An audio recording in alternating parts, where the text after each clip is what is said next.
पिछले एपिसोड में मास्टर तेनताई टैनी और उसके साथियों को लेने के लिए आ गए थे और अब इस तरह से वे डिवाइन सोल होली पैलेस में जाने के लिए निकल गए थे। इसके बाद मास्टर तेनताई टैनी से कहने लगते हैं कि वैसे तो मुझे तुम्हारे पावर के ऊपर पूरा यकीन है, लेकिन मुझे ऐसा लगता है कि इस बार का कंपटीशन इतना आसान नहीं होगा और इसीलिए हम इसमें केवल तुम्हारे भरोसे नहीं रह सकते। फिर वे कहने लगते हैं कि मेंगई और सियाना तो दूसरे और तीसरे नंबर पर है, इसीलिए अगर वे एटर्नल इमोर्टल सेक्ट और डिवाइन सोल इमोर्टल पैलेस के स्टूडेंट का सामना नहीं कर सके तब इस तरह से वहाँ पर तो हमारे लिए बहुत बड़ी प्रॉब्लम हो जाएगी। लेकिन इस पर टैन्यू कहता है कि आपको इसके बारे में चिंता करने की बिल्कुल भी जरूरत नहीं है, क्योंकि वे दोनों सोल डिफाइंड ड्रीम के स्टूडेंट को बहुत ही आसानी से हरा सकते हैं, इसीलिए आप इन दोनों को इतने हल्के में ना लीजिए। जिसके बाद हम देखते हैं कि इसके बारे में सुनकर मास्टर तेनताई भी इस बात से काफी खुश हो गए थे और फिर वे टैन्यू से कहते हैं कि तुम्हारे मास्टर के दिए गए स्किल तो सच में बहुत ही ज्यादा अमेजिंग है। तभी टैन्यू कहता है कि जियान और सियाओ की पावर भी मेंगई और सियाना से बिल्कुल भी कम नहीं है, इसीलिए अगर इन चारों ने आपस में फाइट करना स्टार्ट कर दिया तब इसके बारे में बता पाना काफी मुश्किल होगा कि इनमें से कौन कमजोर है और कौन ताकतवर है। तब इसके बारे में सुनते ही मास्टर तेनताई उससे पूछते हैं कि क्या तुम सच में सीरियस हो, जिस पर टैन्यू कहता है कि हाँ, मैं इसके बारे में पूरी तरह से सीरियस हूँ। तब इसके बाद सुनकर मास्टर तेनताई और भी ज्यादा खुश हो गए थे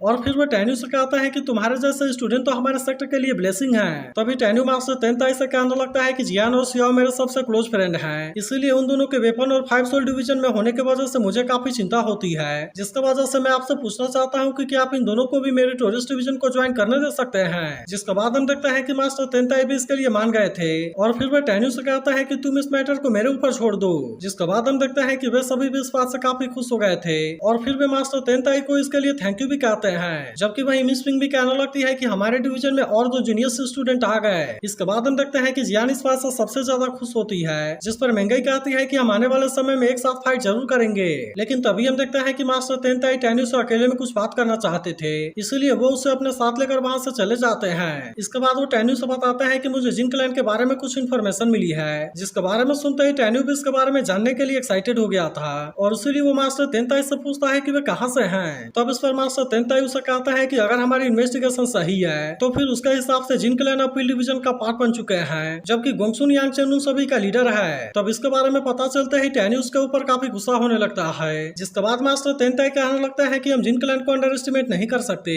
क्योंकि उन्होंने जिन स्किल्स को प्रैक्टिस किया है वे एंशिएंट एरा में सबसे पावरफुल थे। अब इसी वजह से हम देखते हैं कि मास्टर तेनताई को मिस पिंग के बारे में भी चिंता होने लगी थी, इसीलिए वो टैन्यू से कहता है कि तुम उसे बता देना कि वो गोंगसुन से अभी बदला लेने की कोशिश ना करे, क्योंकि अभी इस समय गोंगसुन के साथ में कुछ भी करना सही नहीं होगा और इसके अलावा उसके पीछे वाले जिन क्लैन से डील करना तो और भी ज्यादा मुश्किल है। जिसके बाद हम देखते हैं कि टैन्यू भी इसके बारे में समझ गया था और फिर वो मास्टर तेनताई को यहाँ पर बैठने देने के लिए थैंक यू कहता है। तभी मास्टर तेनताई टैन्यू से कहने लगता है कि मुझे सबसे ज्यादा तुम्हारे ऊपर विश्वास है, इसलिए मैं चाहता हूँ कि मैं तुम्हें जिस किसी चीज के बारे में बताऊंगा तुम उसके बारे में किसी और को नहीं बताओगे। जिसके बाद हम देखते हैं कि टैन्यू भी इनकी बात मानने के लिए रेडी हो गया था और तभी मास्टर तेनताई उसे सभी जासूस का लिस्ट देते हैं जिनके ऊपर अभी कुछ समय पहले इन्वेस्टिगेशन हुआ था। तभी हम देखते हैं कि इसमें चीफ टेंग और म्यूरो का भी नाम होता है, जिसके बारे में पता चलते ही टैन्यू इस बात से काफी परेशान हो गया था, क्योंकि उसे बिल्कुल भी यकीन नहीं होता कि चीफ टेंग ऐसा कुछ भी कर सकती है। इसलिए वो मास्टर तेनताई से पूछता है कि कहीं आपने इसके बारे में कोई गलती तो नहीं कर दी। तब इस पर मास्टर तेनताई उसे कहता है कि वैसे तो इसके बारे में कोई गलती नहीं होनी चाहिए, लेकिन फिर भी अभी चीफ टेंग के बारे में इन्वेस्टिगेशन हो रही है, इसलिए मैं चाहता हूँ कि तुम इसके बारे में कोई भी गलती करने की कोशिश ना करना,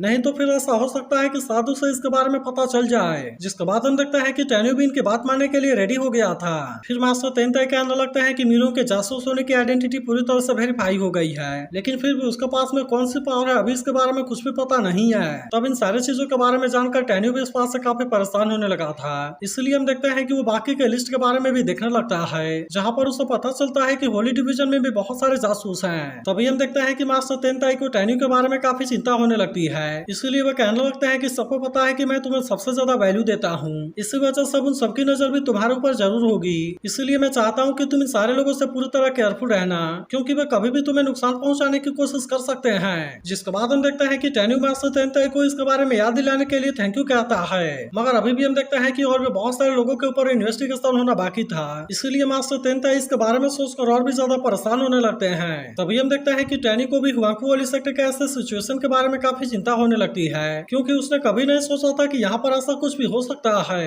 तभी मास्टर तेनताई भी कहने लगते हैं कि अब हुआंगफू वाली सेक्टर बहुत बड़े खतरे में है, क्योंकि अब बहुत सारे क्लैन और डायनेस्टी ने इसे टारगेट कर लिया है, इसलिए मैं भी चुपके से पावर को डेवलप करने में लगा हुआ हूँ, ताकि इस तरह से मैं किसी भी आने वाले इमरजेंसी सिचुएशन का सामना कर सकूं। इसके बाद वो टैन्यू से पूछने लगता है कि अगर ऐसे सिचुएशन में तुम मेरे जगह पर होते तो क्या करते। लेकिन हम देखते हैं कि टैनियो भी इसके बारे में मास्टर तेंताई से ज्यादा कुछ नहीं कह पाता और फिर कहता है कि मैं इतने बड़े मैटर के बारे में कुछ भी नहीं बोल सकता। लेकिन अभी भी हम देखते हैं कि मास्टर तेंताई टैनियो को ओपिनियन के बारे में जानना चाहते थे और इसीलिए वे टैनियो से कहता है कि क्या अगर तुमने इसके बारे में बोल दिया तो क्या मैं तुम्हारे मिशन को गलत जज कर लूंगा। फिर वे कहने लगते हैं कि तुम्हें इसके बारे में ज्यादा सोचने की जरूरत नहीं है क्योंकि मैंने डिसाइड कर लिया है कि अगला सेक्ट मास्टर तुम ही बनोगे। लेकिन इसके बारे में सुनते ही टैनियो मास्टर तेंताई से कहता है कि मैं भी इसके लिए काबिल नहीं हूँ। जिसके बाद मास्टर तेंताई कहता है कि मैं लोगों को मिसजज नहीं करता क्योंकि जब तुमने अपने प्लान के बारे में मुझे बताया था मैं तभी से तुम्हारे ऊपर पूरा यकीन करता हूँ। लेकिन फिर वो कहने लगता है कि पता नहीं मैं तुम्हारे प्लान को पूरा कर पाऊंगा या नहीं क्योंकि मुझे अब किसी भी समय कुछ भी हो सकता है, इसलिए मैं चाहता हूँ कि तुम इसके बारे में याद रखना।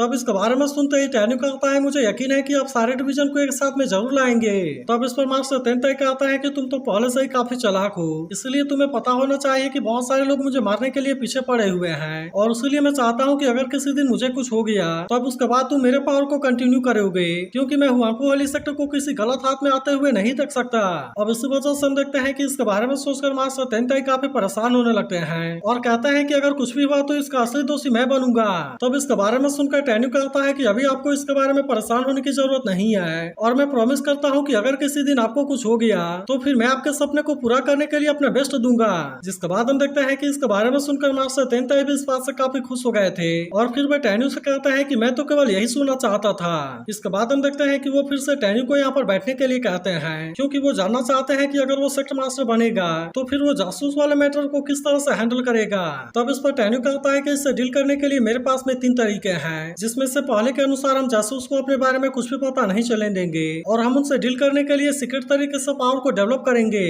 और फिर उसके बाद जब हमारे पास में बहुत अच्छा चांस होगा तब हम उन सभी को बहुत ही आसानी से पकड़ लेंगे और फिर इसके साथ तो कहता है कि हम उनके पीछे वाले ताकत को भी नहीं छोड़ेंगे। तब इसके बारे में सुनकर मास्टर तेंताई पूछता है कि सबसे अच्छी स्ट्रेटजी क्या रहेगी। तब इस पर टैनियो कहता है कि सबसे पहले हम जासूस के ऊपर अटैक करेंगे ताकि इस तरह से हम उनके पीछे वाले ताकत के पास में पहुंच सके और फिर इस तरह से हम एक एक करके सभी को डिस्ट्रॉय कर देंगे। तब इसके बारे में सुनते ही मास्टर तेंताई भी इस बात से काफी खुश हो गए थे और फिर वे कहते हैं कि मैंने भी बिल्कुल ऐसा ही सोचा था। इसके बाद वो टैनियो से पूछते हैं कि लास्ट वाला तरीका क्या है। तब इस पर टैनियो कहता है कि हम किसी न किसी तरीके का यूज करके उनको अपने सामने सरेंडर करने के लिए मजबूर कर देंगे और फिर इस तरह से हम उनको अपना ऑफिशियल बनने के लिए मजबूर कर देंगे। तब इसके बारे में सुनकर मास्टर तेंताई कहने लगते हैं कि यह तो बहुत ही अच्छी स्ट्रेटजी है और फिर हम देखते हैं कि वे इसके लिए टैनियो की तारीफ करने लगते हैं। लेकिन अब वे टैनियो से कहता है कि मैंने तुम्हें सब कुछ बता दिया, इसलिए मैं चाहता हूँ कि तुम अब जाकर कंपटीशन के लिए तैयारी करो ताकि तुम इसमें और भी अच्छा से परफॉर्म कर सको। जिसके बाद हम देखते हैं कि टैनियो भी इनकी बात मानकर यहाँ से जाने लगा था और फिर कहता है कि अब मुझे अपने स्टूडेंट यानी कि मिस पिंग को गोंगसुन के बारे में बताना होगा।